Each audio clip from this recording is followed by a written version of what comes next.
Então, um abraço aos amigos da Rede de Estudos Políticos e Constitucionais, à coordenação acadêmica, na pessoa do professor Paulo Roberto Barbosa Ramos, e o tema que me coube nessas jornadas de estudos avançados é o tema da judicialização da política.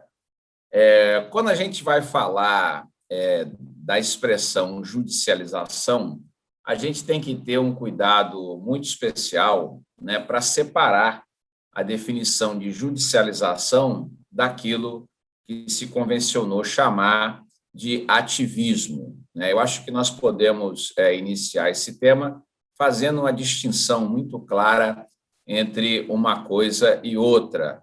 A judicialização, nós podemos aqui definir como um fenômeno pós-moderno, né, que resulta de uma série de fatores concomitantes e incidentes na realidade social. No Brasil, a gente pode compreender que essa judicialização ela se circunscreve, basicamente, em alguns fatores. Na existência de uma Constituição analítica que reduz, sem dúvida nenhuma, a liberdade de conformação do legislador ordinário a tudo, né, de temas relacionados ao direito público, de temas relacionados ao direito privado. Ela vai tratar do índio, da criança, da família, né? Ela ingressa, inclusive, na consideração da essencialidade de algumas profissões. Então, esse é um fator, sem dúvida nenhuma, importante a ser considerado. Um outro fator, sem dúvida, é a grande produção que nós temos no Brasil de uma legislação baseada em princípios e conceitos vagos, né? O chamado sistema jurídico do pós-positivismo jurídico, né? Configurado por princípios, valores, cláusulas gerais, conceitos legais determinados, conceitos legais indeterminados. Tudo isso, sem dúvida nenhuma, vai ampliar espaços, né, que vão, obviamente, concretizar esses valores diante da análise de casos concretos e acabam que, ao fazê-lo, dão dimensões e conotações distintas para esses mesmos conceitos vagos.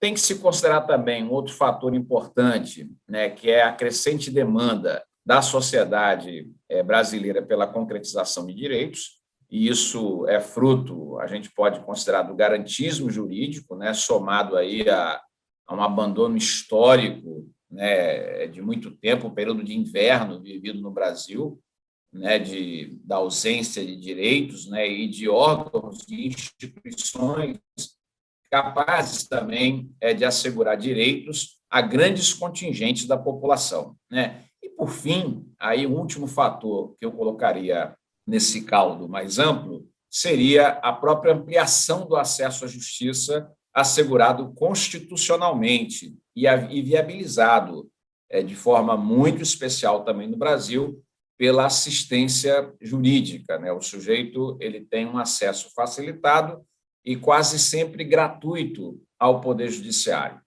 Mas a gente precisa também observar, caríssimos, que o papel do judiciário ele vai crescer, né, na mesma proporção do aumento da demanda por direitos e do grau de conscientização da sociedade.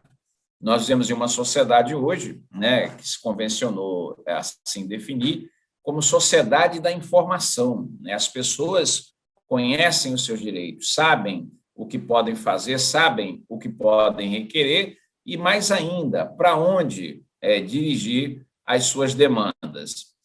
Portanto, a gente não pode abandonar esse aspecto.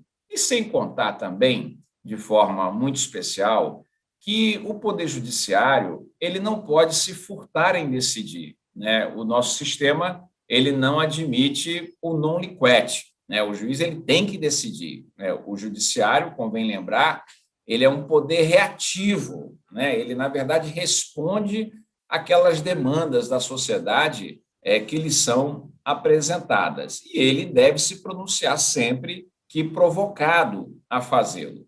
E isso, por vezes, faz com que o Poder Judiciário, ainda que involuntariamente, converta política em direito, né? E isso está muito presente, como nós sabemos, nos debates em torno da concretização de políticas públicas, de direitos de minorias, né? Como a gente viu recentemente, a hipótese a que me refiro é a da CPI, essa recente CPI que foi instalada no Congresso Nacional, né? A CPI do coronavírus, né? Que foi feita e desenvolvida a partir de uma determinação, né, do Supremo Tribunal Federal, uma vez que as minorias parlamentares já possuíam, vamos dizer assim, todos os requisitos para a instalação da CPI da Covid, e o presidente do Senado, que é também o presidente do Congresso Nacional, relutava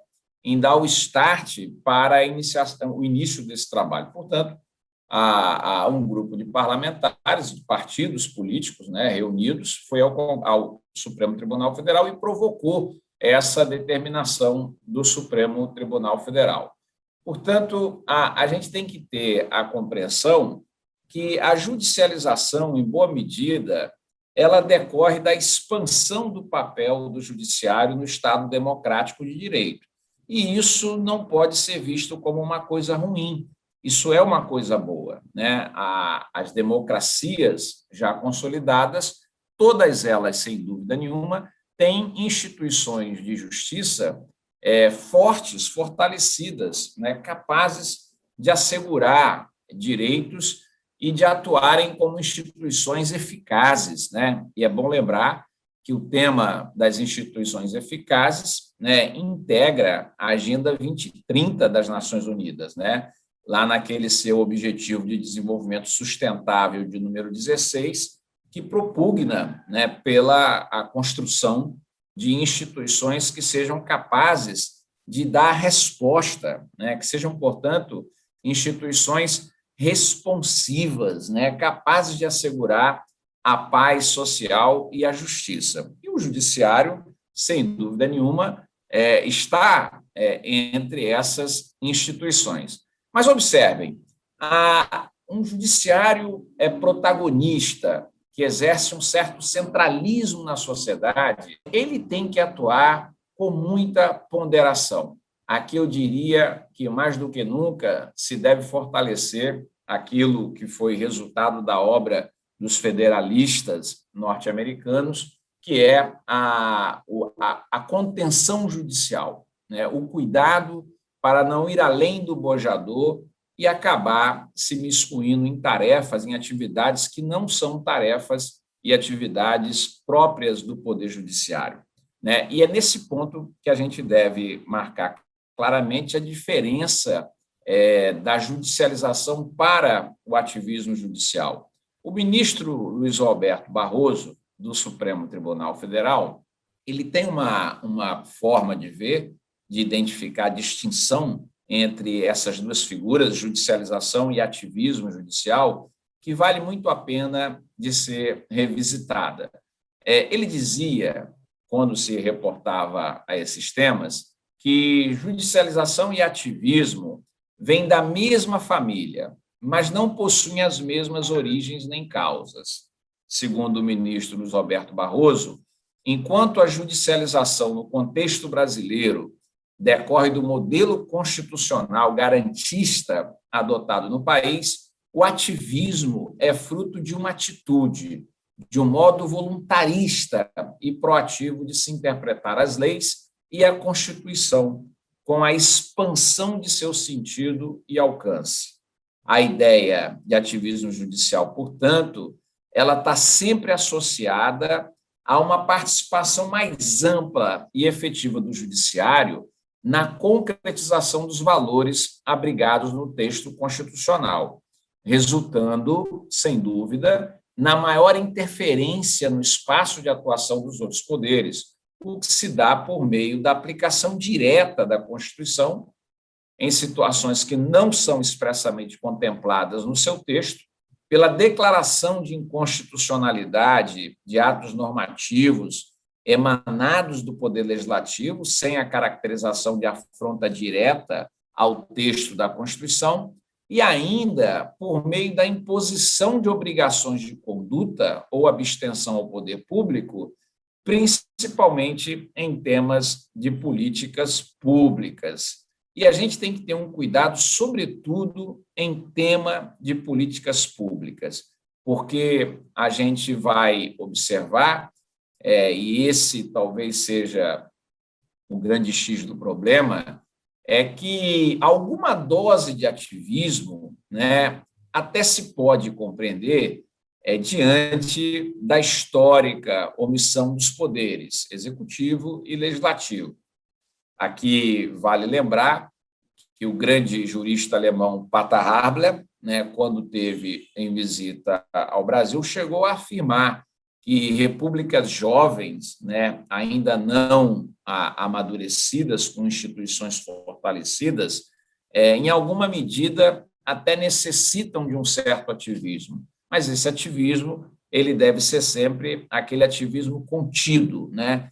As virtudes cardeais que orientam a atuação do juiz, né? A virtude da prudência, da temperança, do senso de justiça e da fortaleza, todas essas virtudes devem estar presentes na hora em que o juiz vai analisar um caso concreto. E ele, portanto, deve ter a consciência do seu papel e a preocupação de não ir além daquilo que ele deve ir. Portanto, atuar com a autocontenção.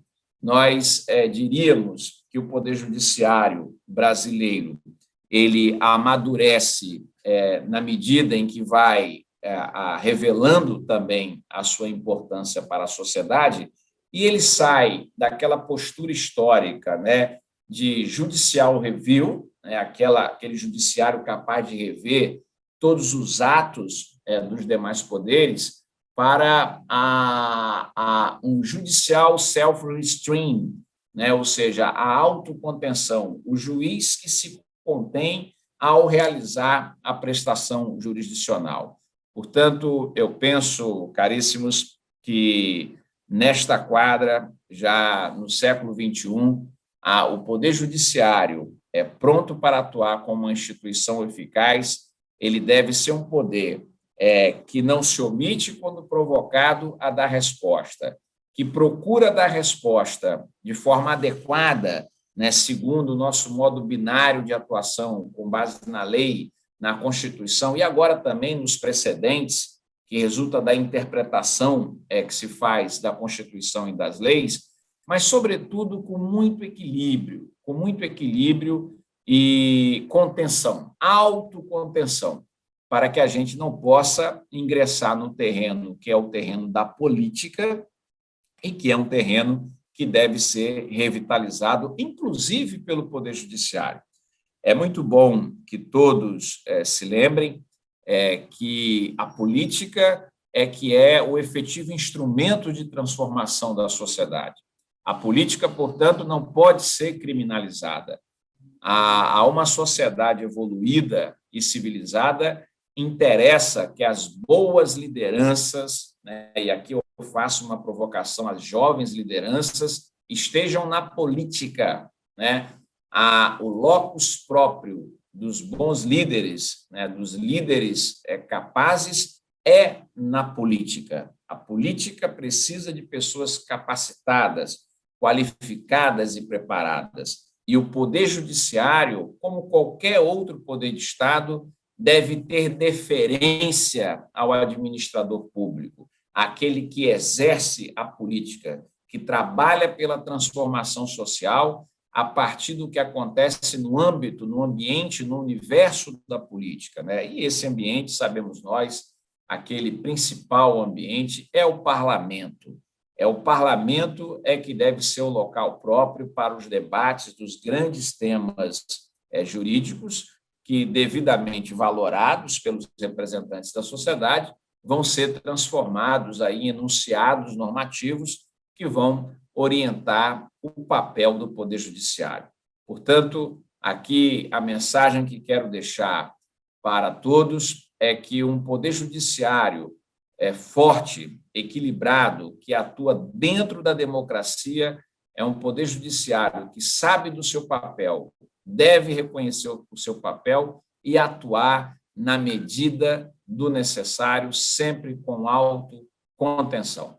Eu acho que essa que é a mensagem importante a deixar para a reflexão de todos desse importante trabalho aqui que vem sendo desenvolvido no âmbito dessa rede, e eu quero me colocar à disposição para eventuais dúvidas. Muito obrigado, um grande abraço a todas e a todos.